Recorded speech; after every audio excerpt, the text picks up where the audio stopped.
കുൽദീപ് യാദവിൻ്റെയാണ് ഞാൻ ആദ്യം നോക്കുക. എന്ന് വെച്ചാൽ ഇംഗ്ലണ്ടിൽ കളിക്കുന്ന ഈ അടുത്ത കളി കളിക്കുന്നൊക്കെ നമ്മൾ പറഞ്ഞിട്ട് ഒരു കളിയും കിട്ടിയില്ല 5 ടെസ്റ്റിലും. അപ്പം അങ്ങനത്തെ ഒരു സാഹചര്യം വരുമ്പോൾ പലപ്പോഴും കളിക്കാർക്ക് കോൺഫിഡൻസ് പോവാൻ, തൻ്റെ മേലുള്ള വിശ്വാസം തന്നെ ഇല്ലാതെ ആവും പലപ്പോഴും. അപ്പം അങ്ങനത്തെ ഒരു ബാക്ക്ഗ്രൗണ്ടിൽ നിന്ന് വന്ന് കുൽദീപ് ഇങ്ങനെ 17 വിക്കറ്റ് എടുക്കുക ഈ 7 മാച്ചിൽ. അതും ഏറ്റവും നിർണായകമായ സാഹചര്യങ്ങളിൽ. ഇപ്പം ഇന്നലത്തെ ഫൈനലിൽ പ്രത്യേകിച്ചും ഒരു ഓവറിൽ 3 വിക്കറ്റ് വരുന്നത് കാരണമാണ് അവർക്ക് 150 കൂടി കടക്കാൻ പറ്റാതിരുന്നത്.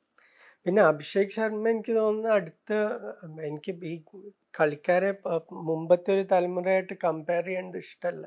പക്ഷെ ഞാൻ കുറേ കാലം കണ്ട ഒരു കളിക്കാരൻ വീരേന്ദർ സെഹ്വാഗായിരുന്നു. സെഹ്വാഗിൻ്റെ ഓർമ്മകൾ വരുത്തുന്ന ഒരു കളിക്കാരനാണ്. ശരിക്കും ഒരു പേടിയില്ലാതെ അവിടെ പോയി കളിക്കണ ഒരു കളിക്കാരൻ. എനിക്ക് തോന്നുന്നു തീർച്ചയായിട്ടും വേറെ ഫോർമാറ്റ്സിലേക്കും വരും ടീമിൽ. പിന്നെ തിലക് വർമ്മ എനിക്ക് തോന്നുന്നു ഭാവിയിലത്തെ ഒരു ഇന്ത്യൻ ക്യാപ്റ്റൻ തന്നെയാണ്.